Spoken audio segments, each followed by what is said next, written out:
Hello अस्सलाम वालेकुम दोस्तों, मैं हूं आपका होस्ट कामरान और आप देख रहे हैं मेरा चैनल इन्फो विद केवाई।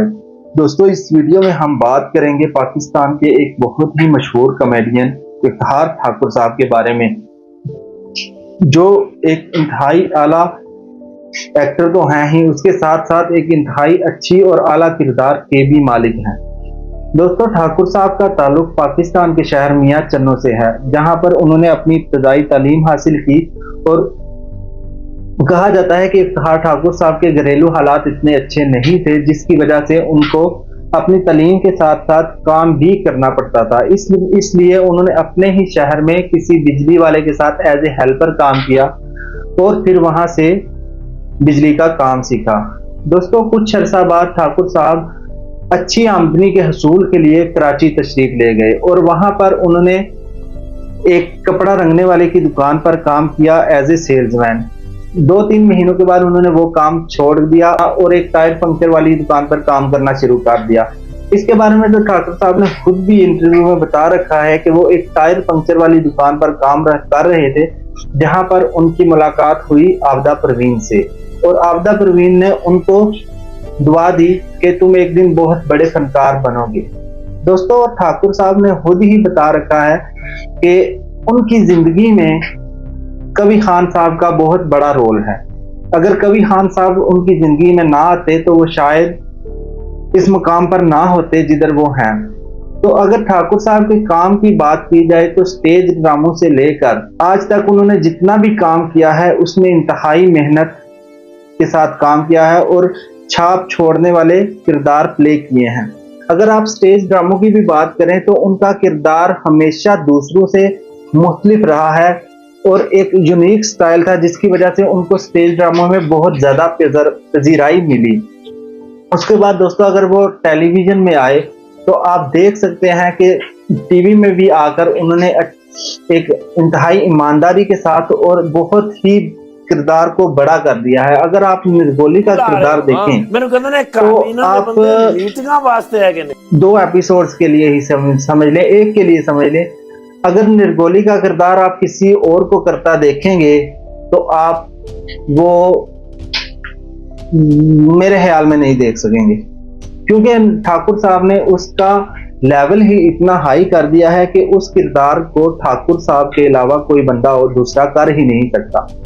तो उसके बाद दोस्तों, उन्होंने इंडियन मूवीज में भी बहुत ज्यादा में काम किया और वहां पर भी अपना सिक्का मनवाया, जिनमें आती है चल मेरा पुत 1, 2, 3, मादा लाडला, टेक्सटाइल गेट्स, मजाजन वगैरह बहुत ज्यादा फिल्मों में काम किया। और दोस्तों, आपने देखा होगा कि पाकिस्तानी कई कॉमेडियंस ने एक साथ काम शुरू किया था इंडियन फिल्म पंजाबी इंडस्ट्री में, और ठाकुर साहब वो वाहिद बंदे हैं जिनको कंटिन्यूसली वहां पर फिल्में मिल रही हैं, एक ठाकुर साहब और दूसरा नासिर फिरौती का। तो दोस्तों, इस सब सारे काम के पीछे ठाकुर साहब की मेहनत, लगन और अल्लाह का करम है। आप खुद देखें कि एक बंदा जो टायर पंक्चर की दुकान पर काम करता था, और आज मैं नहीं समझता कि दुनिया की कोई ऐसी चीज हो जो जरूरत की हो और ठाकुर साहब उसे ना खरीद सके। दोस्तों, जहां पर ठाकुर साहब इतना अल्लाह ने उन पर करम किया, वहां पर वो अल्लाह को भी नहीं भूले। आप देखेंगे कि जब भी आप उनका इंटरव्यू देखें किसी भी टीवी चैनल पर, तो उनकी बातों से ये अक्स नजर आता है कि वो अल्लाह से कितनी मोहब्बत करते हैं। और इसके अलावा दोस्तों, ये पीर नसीरुद्दीन शाह साहब के भी मुरीद हैं। अक्सर औकात आपने टीवी में देखा होगा कि जब कोई बात होती है तो वो उनका नाम जरूर लेते हैं कि वो उनके बहुत बड़े मुरीद थे।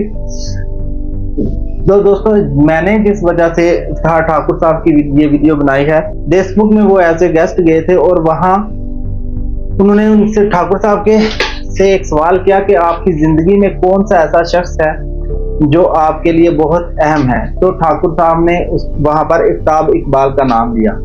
दोस्तों, यहाँ पर बात यह है कि ये वो टाइम था जब हर टीवी चैनल, हर टीवी शो, कॉमेडियंस सब आफ्ताब इकबाल के खिलाफ बात कर रहे थे। यहाँ पर उन्होंने इसलिए बात नहीं की कि वो कर दी, सिर्फ उन्होंने इसलिए बात की कि हर बंदा उस बंदे के खिलाफ बात कर रहा है जो इन सब का कहीं ना कहीं मुहसन रहा है। तो दोस्तों देखें, आज से तकरीबन 8-10 साल पहले ठाकुर साहब ने इकबाल का साहब के साथ काम किया था। इस पूरे अरसे के दरमियान उन्होंने ये इस बात का जिक्र तक नहीं किया कि आफ्ताब इकबाल ने उनकी बेटी का ऑपरेशन करवाया था। उन्होंने खर्चा भी बताया कि 22 लाख रुपया लगा था जो उन्होंने दिया था, या जो भी।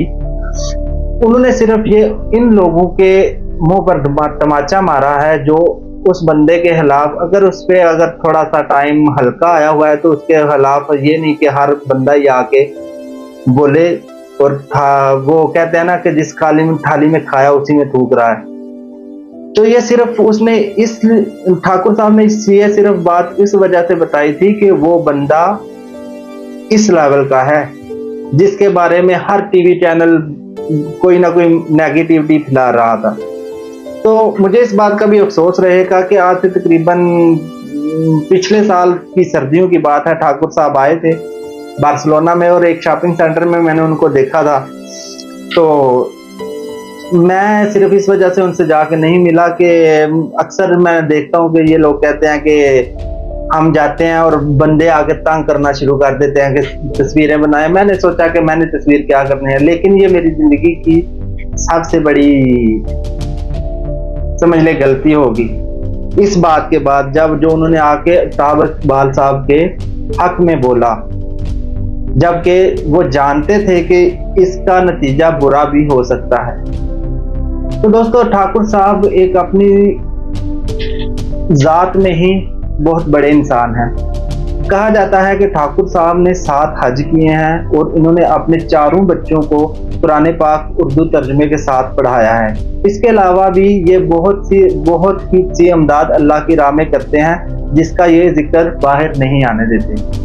तो दोस्तों, आज की वीडियो यहीं तक थी। उम्मीद करता हूँ आपको पसंद आई होगी, और चैनल को जाने से पहले चैनल को लाइक एंड सब्सक्राइब करना ना भूलिएगा। बहुत शुक्रिया। अल्लाह हाफिज।